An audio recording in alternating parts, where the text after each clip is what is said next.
Hi, everyone. Welcome to A New View. I'm Shira, and I'm here with Kim, Lee, and Jushi. We are four friends, speakers, and professionals from different cultures, backgrounds, and age groups coming together to offer healing and inspiration. We're continuing our conversation with Jason Sirois, strategist, organizer, facilitator, storyteller, and learner committed to creating opportunities for people to connect authentically across differences. So, Jason, we'd love to understand more about the affinity group you run called Constructive White Conversations. Can you take us through the basic premise of the group and the kinds of activities and discussions that you have around anti-racism? Sure. So Constructive White Conversations actually started in one person's living room in Flatbush, New York, in Brooklyn. And it was really designed, I think a lot of anti-racism spaces out there, and there are many, and they're amazing, and at the same time can feel really intimidating, especially for white people who are new to the conversation. And so what Dan Zanes, he's actually a musician. He's the one who started this. He just wanted a space for white people who are maybe new to this, where they could have a welcoming space without judgment. So it was in his living room, and it just, the first one I went to, we just all brought snacks and sat around his kitchen table. And it was not many people, but it was a great conversation. And so then I said, I want to do one in the Bronx. And so for probably the last 6 years, there have been 4 of us, now 3 of us, that are co-organizing. There are 7 gatherings a month.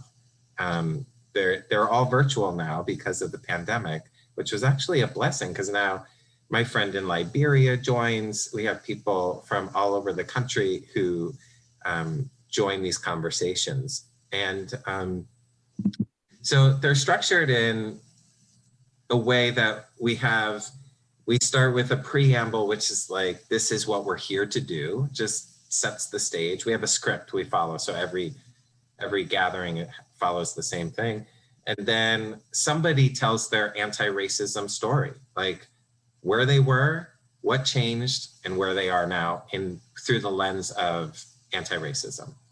And then we go into conversation with no crosstalk, which can be really daunting.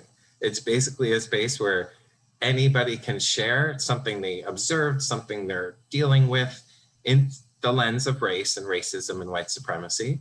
And one of the hardest things about no crosstalk is that sometimes, like, I'm so used to I need validation. And then when you basically say, I did a racist thing, and then there's silence, you're like, oh my God, like, someone tell me I'm still a good person. You can't do it. And that's part of the process, is like just sitting with yourself. Mm-hmm. And then we come back, we have a prompt. In March, we're looking at Ta-Nehisi Coates' speech to the House Judiciary Committee on reparations. And so we watch that video, and then we do dialogue. We can have dialogue about reparations, about systems, things like that, anything that's coming up for us. And then we end every session with sharing resources and actions that people are taking, that we can all look into. And that's it. But it's been really a great journey to learn how to organize and provide this space for white people. That's amazing. Let me say one thing about this. I want to acknowledge, for anyone who's watching this, it's like, isn't that like white supremacy, like having a space for white people? And it's a fine line between white supremacy and like having an affinity space for white people. But we really believe, and I hear from BIPOC people in my life that really feel like white people need to catch up in their own spaces. So BIPOC don't need to take care of us and like do the education for us and have that burden on them. And so, so it's Malcolm X said it, actually. There's a quote we use on our website where Malcolm X is like, white people, go get your people together and figure this out. Yeah. So it's important. Jason, for everybody's verification, can you just define BIPOC? Because Oh, not yeah. everybody knows that acronym. Yeah, so BIPOC is Black, Indigenous, and People of Color. And do you want a little history of why it's BIPOC? Because I know this is a new thing for me, relatively new. It's funny too how language always changes. And then once I adopt it, I assume everyone knows it and it can be really intimidating to people. So one of the things I try to do is when I don't know language, I just ask, like you just did, Shira. So thanks for doing that. So here's my understanding of where this came from. It comes from it's the most up-to-date language to be inclusive. It's the most inclusive language out there. And it came from the Black, Indigenous, people of color community. Important to note, not all Black, Indigenous, and people of color like it. And it's not, it's a way to talk about a group of people politically, just like the way people of color was created in the 80s, was to bring more like power behind the experiences of people of color. The reason why what now we're saying BIPOC is because POC started to be used, like we'd be talking about a Black man being killed and like the Black community and experiences specific to the Black community, and we would say POC. And so this was a way to pull out and acknowledge that Black people, African Americans specifically, and Indigenous people, the historical legacy of genocide, enslavement, was very unique to those populations. So it's just a way to acknowledge that. So that's why you're hearing me say BIPOC. It's something I learned recently. Thank you for that clarification. Yeah. Juge, you had a question. Yeah, when we were preparing to interview you, I came up with a question, which was, what is the biggest misconception that you feel white people have about BIPOC people? But then when you were talking about having constructive white conversations, I want to add a layer to that by saying, do you feel like in those conversations, you are able to like represent people of color and say, when you feel that way, that's a misconception? Like, how do we check ourselves as white people in these spaces? Because like it's more comfortable, but is it as constructive as, being with people who are like, why would you think that about me?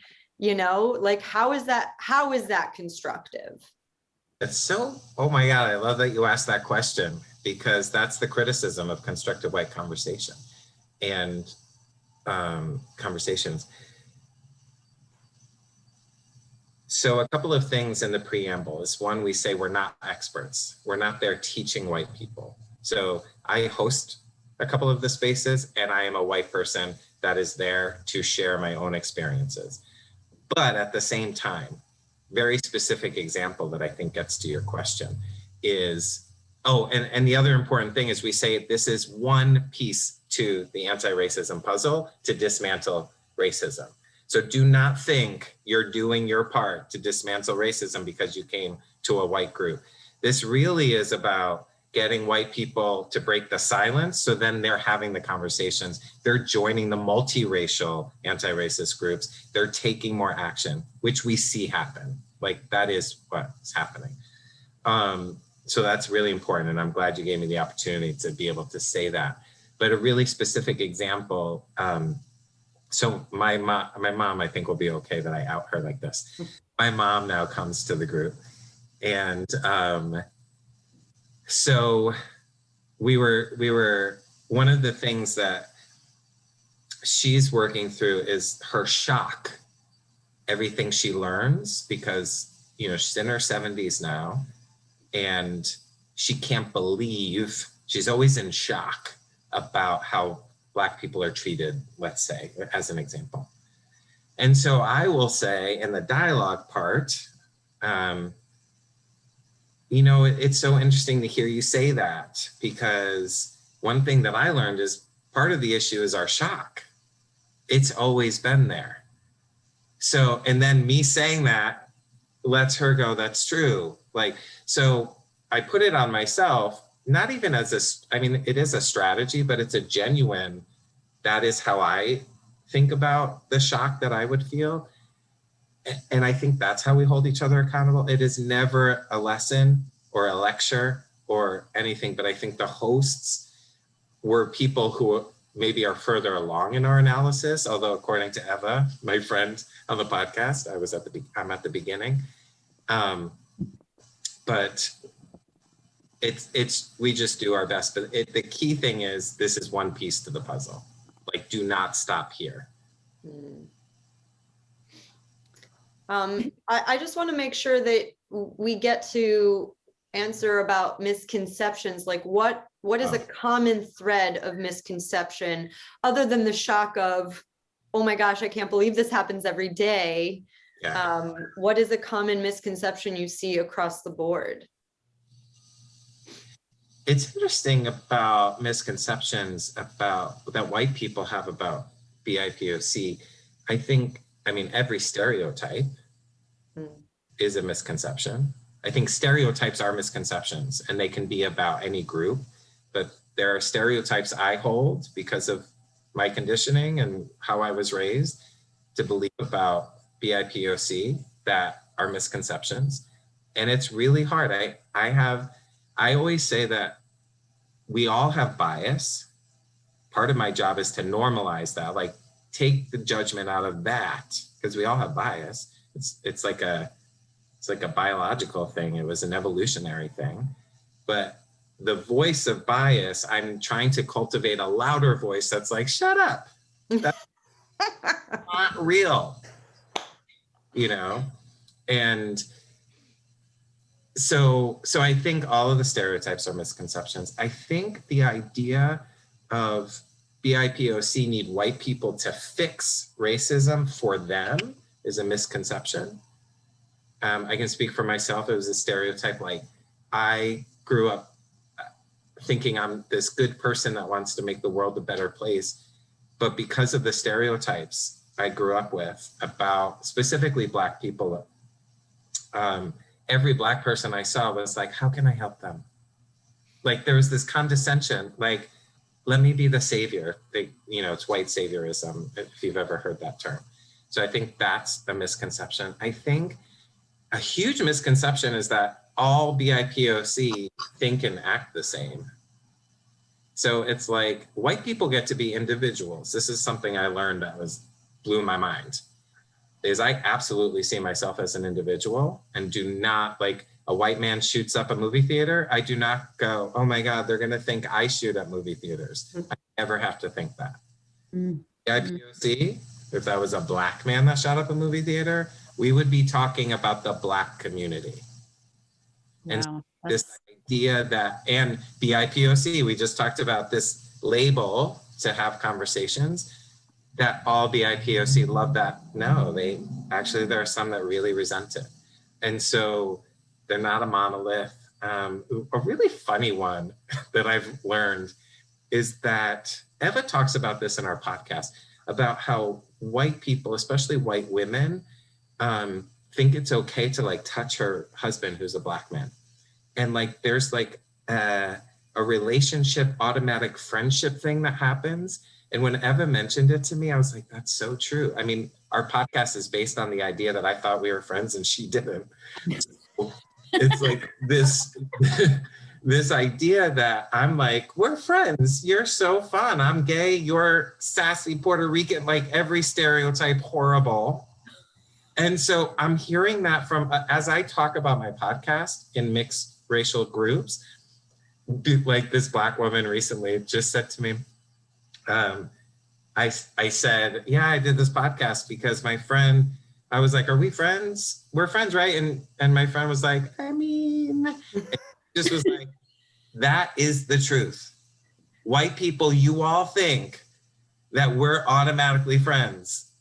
And in that, this is something I learned too. One thing I learned that blew my mind is that when I'm in a space, every space I'm in that's a mixed race space, there's a safety assessment that BIPOC people do because of the color of my skin, because of whatever experience. Like, I could be problematic in that space. And it blows my mind because I'm like, oh my God, I am such a good person. But so I'm like, let's have some fun. And they're like, I don't know you yet.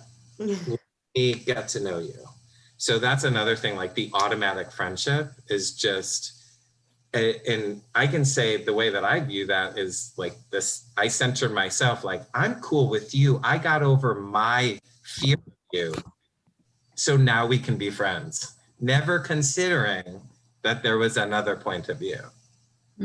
They may not want to be friends with me. That's my experience. I don't know if it's true for anyone else, but that's that. But the biggest thing is just misconceptions I think white people have about ourselves. That if you're racist, you can't be a good person. And I think you can be both. You can be a good person and be racist. I'm like about people going around saying, I'm racist, but like acknowledging that and still being comfortable with like, I still am a good person, I think is really important. And just also the misconception, this is the newest one for me. I'm reading the book, The Sum of Us by Heather McGhee. And the misconception that the systems that we currently live in work for white people. And they really don't. They affect white people too. Racism affects white people too. So that's a misconception. I just threw a lot of misconceptions out there. That's amazing, though. So much to dismantle, even just within this conversation. But Lee, you had a question? Yes, I do actually, and you're right, Shira, because a few questions came up, but I'll go one path here. So you mentioned, sometimes when white people approach Black people and how there's a feeling of like, you're not my best friend or right away, right? They need to make that assessment. My question to you is, how do you think most of the BIPOC respond to groups like yours and conversations like yours? And are they a part of it? And is this something that they look at as helpful, or, are they embracing it, or are they kind of feeling like, well, why, what are you doing? Or why are you trying so hard? Do they believe it? It's both. So that goes, you just made a great example of how not all BIPOC people feel the same about things. One of the hardest things of doing anti-racism work is there's always going to be critique. There's always going to be criticism about the way, I can speak about myself. There's criticism about me on the podcast, which is really hard to take. There's criticism about doing constructive white conversations from white people and from BIPOC. It's not all white people think white people should be getting together. And I think overall, I have come to a place where it makes sense to me that because I see the benefit to white people. I see my mom talking to her white friends about racism, and like, that's one of the goals, is like, let's break the silence. That's one of the things we say is the point of constructive white conversations. And I have seen more and more BIPOC in my life, professionally as well, saying that there need to be more white affinity spaces that, again, give white people an opportunity to catch up, like do their racial identity, like build their own racial identity, understand the historical manifestations of racism and white supremacy, so that when they're we are in mixed racial spaces, we're not taking the time to educate ourselves. And BIPOC, what happens is, and this happens in the work I do, and I'm so sensitive to it, but many times it's very uncomfortable when you have to pause to be like, here's some context. And the BIPOC people are sitting there like, you know, like, this is not useful to me. They need to talk about healing. They need to talk about like, how do we change the systems? And so I see more and more BIPOC seeing the value in constructive white conversations. So. That's great. Kim? Thank you. No, I was listening to you, and something that keeps coming up for me is just the not talking about it. And I feel like for so long, that's the space I lived in. I have family members who I'm very close to who are very racist, and that's really hard for me. I just find myself avoiding the topic altogether because it's like the path of least resistance for me, because it physically hurts. Like, it makes me feel sick to my stomach when I hear them say certain things. And I've definitely gone down the road of arguing with them and all of that, and it just doesn't go anywhere good. So I just sort of lean to what makes me feel good, which is avoiding the topic altogether with certain people. But then, you know, on the other hand, when I think about, okay, well, how can I use my voice? How can I be helpful in this way? And I look at something like social media where, you know, some people might be shouting it some white people might be shouting it from the rooftops, like, we have to speak, we have to talk, we have to open up, we have to do something. And then there's even white friends who are like sort of shaming my other white friends. You have to talk, you have to do something. And so there's like, I feel like it's coming from all sides. And to be honest, I've honestly been feeling very intimidated by it all. And so I'm loving learning about all this, because I've been asking myself, okay, well, what else can I do to use my voice? You know, we have this beautiful platform, and interviewing you is one wonderful step in the right direction. You know, learning about affinity groups like yours is another step. You know, for people who might be intimidated, for white people who might be intimidated to have conversations with their friends of color or even with each other, you know, because coming to a group like yours too, some people might feel like it's a little too vulnerable for them. They might be scared to share and stuff. I don't know. What advice would you have for someone who really wants to, someone like me even, who just really wants to make a difference and use my voice, but I just struggle with that intimidation and that fear, I guess, a little bit. Yeah, it's a big thing. Even when I hear you say, it's a great question. When you say fear, something I always thought of it as fear. I have my own fear. I don't use besides my mom, I don't talk about this with my family. And I realized, and I put this in a CWC newsletter, I acknowledge this. And maybe that's part of it. Maybe it's just like starting to say things out loud when you recognize it about yourself. I recognize that I go to like every CWC meeting and I talk with strangers. I come on something like this, but talk to my family, that's a whole nother thing. And so I have a fear about that. But recently I'm like, I had a conversation about white people's fear. It's like, is it fear? No, it's anxiety. It's not fear. Nothing's gonna happen to me. I'm gonna be fine. But it's gonna hurt if my family stops talking to me or certain members start talking to me, and I'm anxious about that. So I don't say that to criticize how you asked. It stuck with me because it's a new thing I'm realizing when I say the word fear. So how do you, all I can say is my journey. I can just talk about my journey and really encourage white people.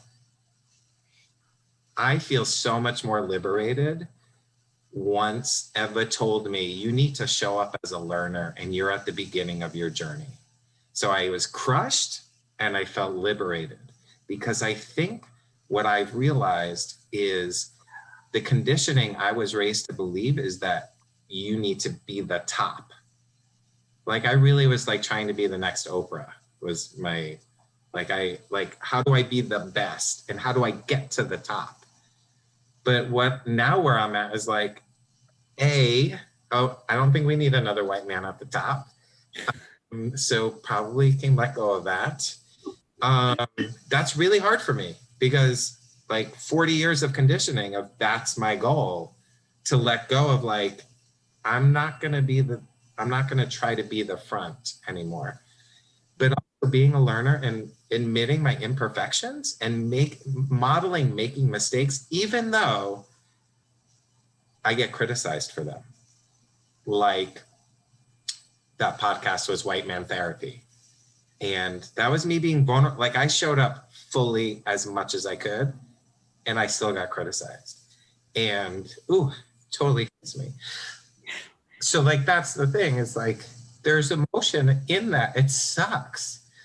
And yet it feels so much better than what I was before. And so I would just say to white people, like, we are raised to believe we have to be perfect. Stop. It's going to be so freeing to just have the conversation and use questions. Don't lecture. Like that's the thing. So, yeah. And, Jason, one thing that we've done an episode about it, but it's sort of our mantra is talking is medicine. We really believe that to the core, even just talking to you right now, it's medicine for all. Yeah. And I want to say, what just hit me when you were saying that is like, why I think white affinity spaces are so important as like a foundation for being in relationship with BIPOC in an authentic way, in a supportive way, is because without that self-reflection and taking inventory of ourselves, we are going to center ourselves. And that's the thing I would ask all of us as white people who are listening, is like, how are we centering ourselves in every interaction we have, even with each other, but like BIPOC, and how is it hurting them? I'm still unpacking that question. I don't have all the answers. Like, I'm sure, Eva, we're going to do a season 2. I'm sure it's going to blow my mind in the same way. And I'm going to be like, wow, I just can't seem to get. But the bottom line is, I still feel more liberated today than I did before. So. And one thing I just want to add to everything you just said, when I said talking is medicine, like, I think taking away a bunch of powerful nuggets today, but one thing just from listening to you just now is that the talking is medicine, just the talking, like we have to talk about it. So I might be over here feeling anxiety or even guilt about feeling that anxiety, like whatever it is, we just got to talk about it. And it's, I think it's so much like you're saying, the liberation feeling from not feeling that, from not repressing and your voice, your feelings, your emotions, just getting it out there is probably so liberating. Yeah. Just for your own internal, well-being. Yeah. Can I say one more thing that you're making me think of, Kim? I don't know if any of you have read White Fragility by Robin DiAngelo. Thanks to you.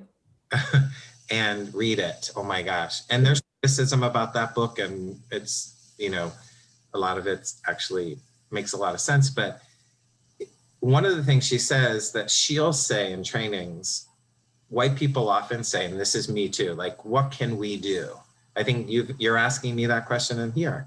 And she says, how did you get to be a professional, like grown up, and not know what to do? And that question blew my mind.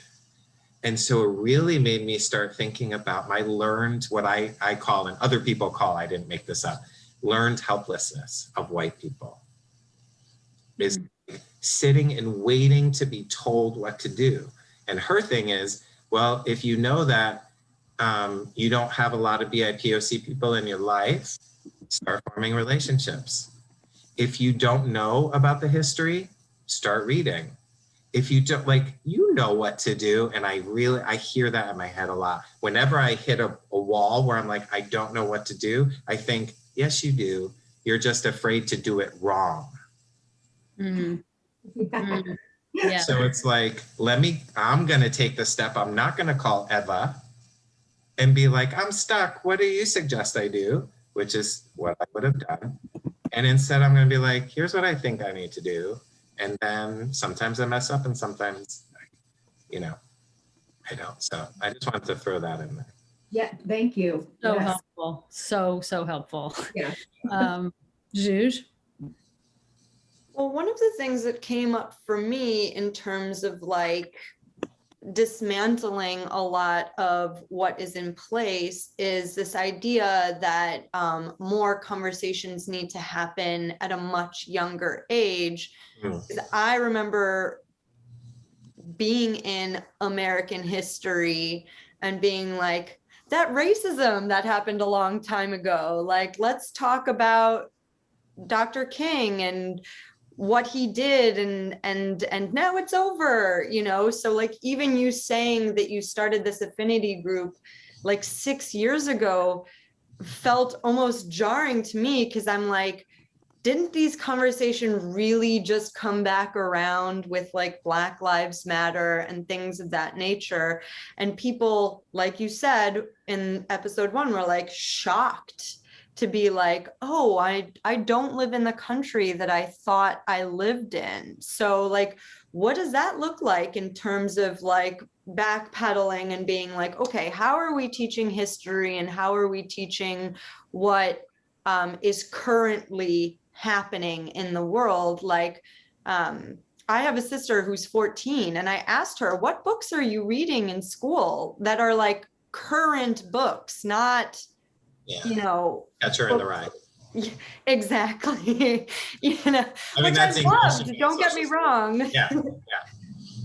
It has a place, but Yeah. it's not current. It's not Yeah. speaking to the experience now and what still needs to happen. It talks about it as if it was such a long time ago. Yeah.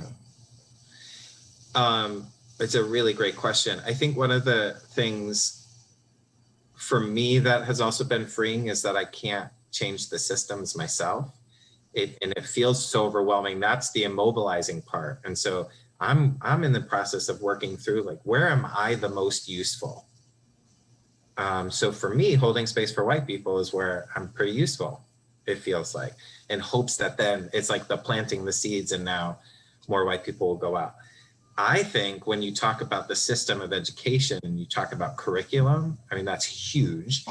There are people, and it doesn't just have to be white people, but white people need to be a huge part of this, is pressuring boards of education to demand that there's a review of the curriculum so that it's more inclusive and more representative of the truth. And I think that there right now is a fear because of the good bad dichotomy, like racism, if racist bad and I'm not bad. So white people in general are holding on to, my intentions are good, and so they're not actually doing anything because they're just so worried about making sure that they're perceived as good. If we could get past that, that's what Constructive White Conversation hopes to do, is to get past that, so that when BIPOC are like, we need the curriculum to show this, white people can go, ooh, that makes me feel things. Let me think, yeah, you're right. Let's do it. Like, that's what the world, that's what our country needs, is white people to deal with their stuff with each other. Like how I just got teary-eyed when I was talking about my feelings. I would have been very uncomfortable doing that in front of Eva, because I don't want to like put that on her. We're friends. She would have totally been there for me. But like, I'm really trying to do that stuff by with other white people. Mm-hmm. But so I'm kind of like going all over the place right now, but back to it's maybe there are parents, if there are white parents that have children in school, form committees to look at the curriculum. Like, let that be your anti-racism work and just make that happen. You have 12 years to do that. And it's a heavy lift. I'm not saying that's easy. And yeah, I think there was something else I was going to say. I can't remember, but I was just going to say that we've had a 14-year-old comes to Constructive White Conversations with her mom, and it's amazing having her perspective. And the other day, a 10-year-old was there, and she said the most profound thing that like made all of us get so choked up, because she just gets it. She hasn't been the way we all have been. And she just said, like, my teacher wasn't calling on my friend who is Black. And so I just asked her, Like, why aren't you calling on my, we were like, it is literally that simple. Like, she just asked her teacher, why aren't you calling? She keeps raising her hand. And so I think one of the steps I'm taking is I read Me and White Supremacy by Layla Saad. I did it as a book club with some friends. Another great recommendation. And she asks you to make commitments at the end of actions you're going to take. And so I am reaching out, and it's taking me a long time. I'm so anxious about doing this, reaching out to my 5 nieces and nephews to do a book club with them. And they range in age from 17 to 27. And so the 2 nieces said yes. The first nephew said no. And then I have 2 more nephews to reach out to. But even if it's the 2 nieces, it's like, they don't have the same baggage that I do in my 40s. So, you know, there's that too, is like talking about this like as young as you can. I love that idea. Yeah, there's so much we can do. So much we can do. So Jason, I just have one last question before we wrap and you give us some resources and things to do. If you had to take out your crystal ball, where do you see? I wouldn't be surprised. I know. I mean, every gay stereotype just came to my head. Where do you see society going in the next, 3 to 5 to 10 years? What direction are you sort of seeing or even hoping for? Well, those are 2 different things, hoping and seeing. That's true. Yeah, but so what I'm seeing is in my circles, I can be in a bubble sometimes, and I have to remind myself that, like, I live in New York City, which is its own bubble in many ways, but I also surround myself with people who are having these conversations and in mixed spaces. I don't just talk to white people. And what I'm seeing is I love the word interdependence. Partnerships that, like, it's less about individualism and more about this understanding that we all need each other to move forward. So I'm seeing in my circles more of a conversation around how do we do this together, rather than what I got into this business thinking, like, how am I going to be the Oprah that changes the world? Because we have 1 million nonprofits in this country because people like me are like, I have an idea to save the world. I'm going to start a nonprofit, instead of going, who's already doing this work? How can I support them doing the work? So I'm seeing more of those questions, which is amazing. I see more white people in my circles talking about this, probably because I'm talking about it with them. So then, like, it's just opening up. I'm really committed to creating a community because I didn't even know what that was. I think I'm seeing more white people be like Robin DiAngelo in her book asked the question in a training, what would it be like? She asked the BIPOC people, what would it be like if when you describe your experience, white people just listened and a Black man said, it would be revolutionary. And so I think of that a lot. Like, I see more white people hearing critique, hearing the experiences of BIPOC and holding space. Goes back to what we talked about in the part 1 about holding space.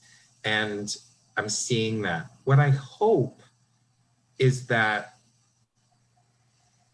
I really do think perfectionism in many ways is one of the gatekeepers of white supremacy and racism.